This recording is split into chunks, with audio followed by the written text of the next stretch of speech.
弟兄姊妹平安，今天是2022年的8月23号。今天的经文是诗篇第10篇，耶利米书第7章16到26节，启示录第3章第7节到第13节。今天要跟大家分享的主题是得胜的人。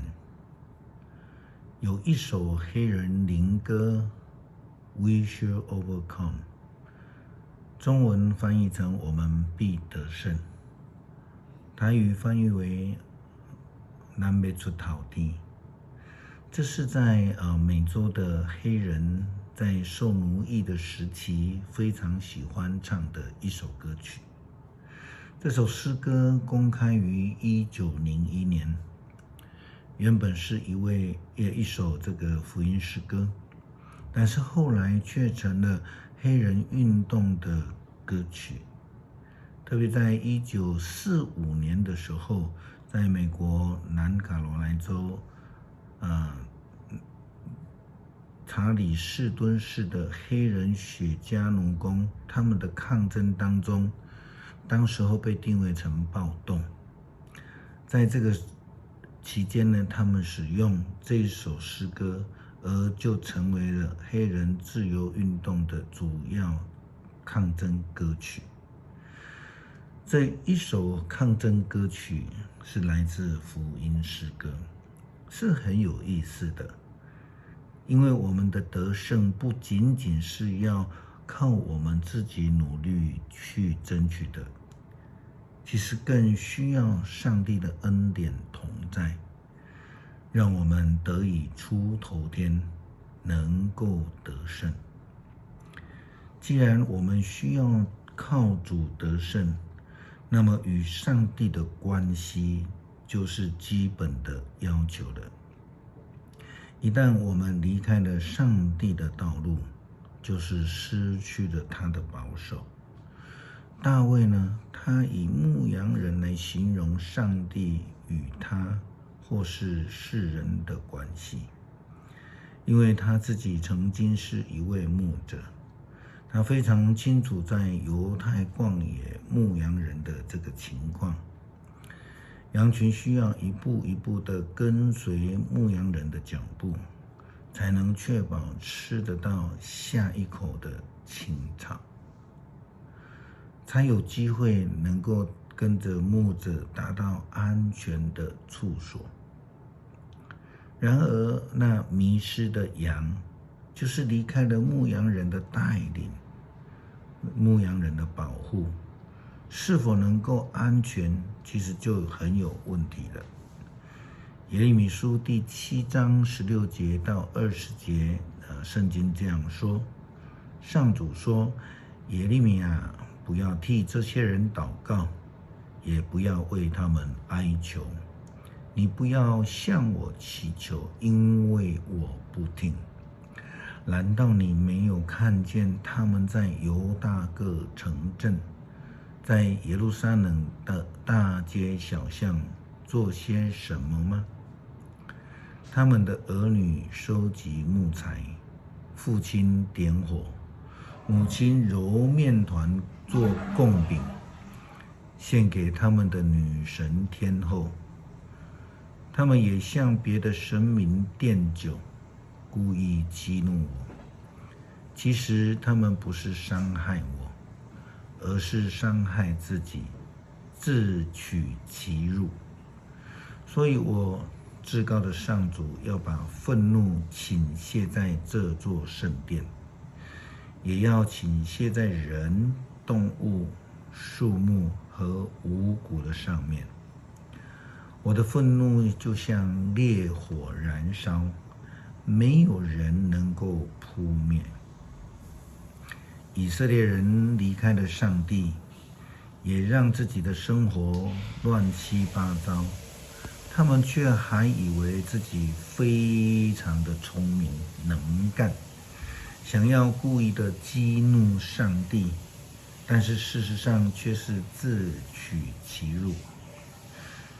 有人问，为什么上帝不要先知耶利米为以色列人祷告呢？他不是要先知来传预言，让以色列人来悔改的吗？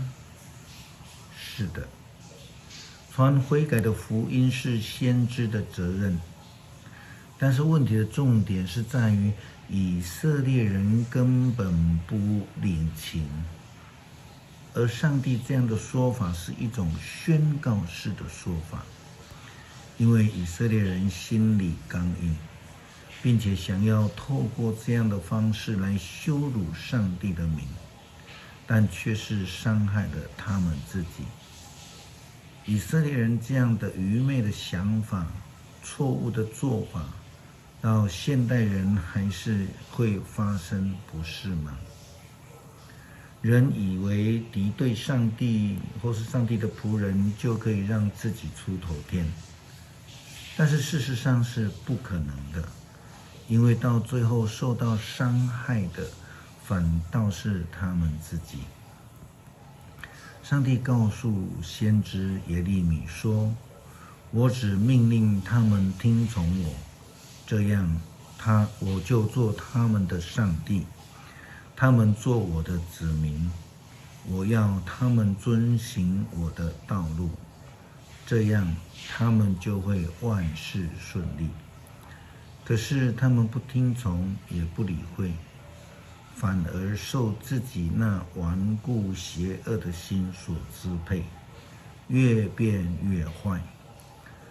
从你们的祖先离开埃及的那一天，我一再的差派我的仆人先知们向你们传话，但是没有人理会，没有人听话。你们比你们的祖先更顽劣，更悖逆。基督徒要得胜，必须走在上帝的道路上面。想想看，当时候出埃及的时候，第一个最大的困难是什么？就是在过红海的事件。后面呢，有埃及法老精锐部队600辆战车的追击。这对于这一群数量庞大却是乌合之众的以色列人来说，就是一个失败的一条路。即便是他们拥有了60万可以打仗的人，也没有办法可以对抗训练有素的埃及部队。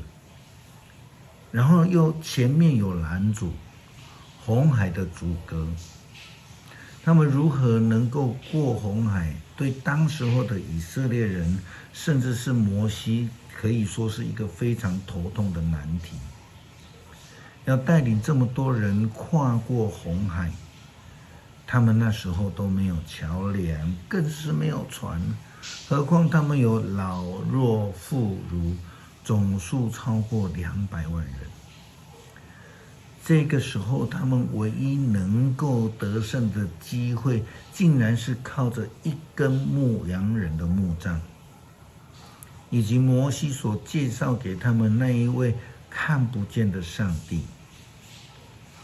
约翰在启示录中这样提到，他说：“你要写信给腓拉铁非教会的天使说，那位神圣的信实执掌的大卫钥匙开了门，就没有人能关；关了门，就没有人能开。这样说，我知道你所做的，我知道你只有一点能力，可是你遵守了我的话，也对我忠诚。我已经在你面前开了一扇门，是没有人能够关上的。你有足够的信心能够帮助你自己胜过困难吗？你有足够的能力胜过前面的困境吗？”上帝告诉我们，圣经告诉我们，耶稣定睛着看着他们说，人是不能的，上帝则不然，因为在上帝事事都能。马可福音第10章27节，约翰又说：“看吧，那些撒旦的党羽，自称为犹太人，而其实不是犹太人的那一些骗子。我要使他们来在你脚前跪下，让他们知道我爱你，因为你遵守了我的命令，忍耐到底。所以在患难临到全世界、全人类试炼的时候，我要保守你，我就要来了。你要持守你所有的，不要让人夺去你胜利的华冠。那得胜的人，我要使他成为我上帝圣殿中的柱子，他永远不再离开。我要在他身上刻上我上帝的名和我上帝之城的名，就是那要从天上我上帝那里降下的新耶路撒冷。我要在他身上刻上我的新名。圣灵向各教会所说的话，有耳朵的都听吧。诗篇第10篇。上主啊，你为什么离我们那么远？为什么在我们患难时漠不关心？邪恶的人狂妄骄傲，欺压穷人，但愿他们陷入自己的网罗。邪恶的人夸耀自己的欲望，贪婪的人抗拒并藐视上主。邪恶的人心高气傲，不求告上帝，他心目中没有上帝。邪恶的人所做的都顺利，他不明白上帝的审判，他嘲笑他所有的敌人。他心里想，我永远不会失败，我生生世世不会遭遇灾难。他满口诅咒、诡诈、恫吓，所讲的话都是恶毒邪恶。他埋伏在村子里，他等着杀害无辜。他窥视无依无靠的人，像狮子埋伏在隐蔽处。他等待的要捕捉穷人，用网子网住他，把他掳去。穷苦无告的人倒下去了，暴力把他们击倒了。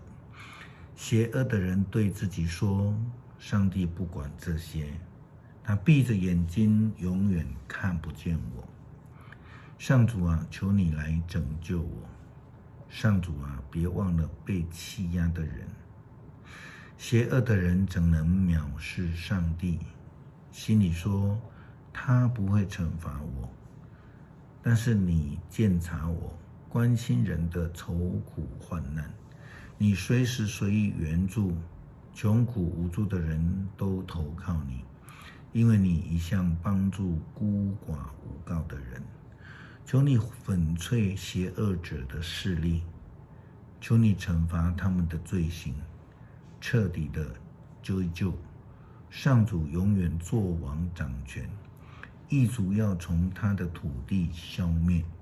上主啊，你要垂听穷苦人的祈求，你要赐勇气给他们，你要替被欺压的人和孤儿伸冤，使必朽的人不再妄施恐吓。恳求上帝帮助我们与你建立亲密的关系，学习全然的倚靠，因此能够成为一位得胜者。感谢祷告，奉主耶稣基督的名求，阿们。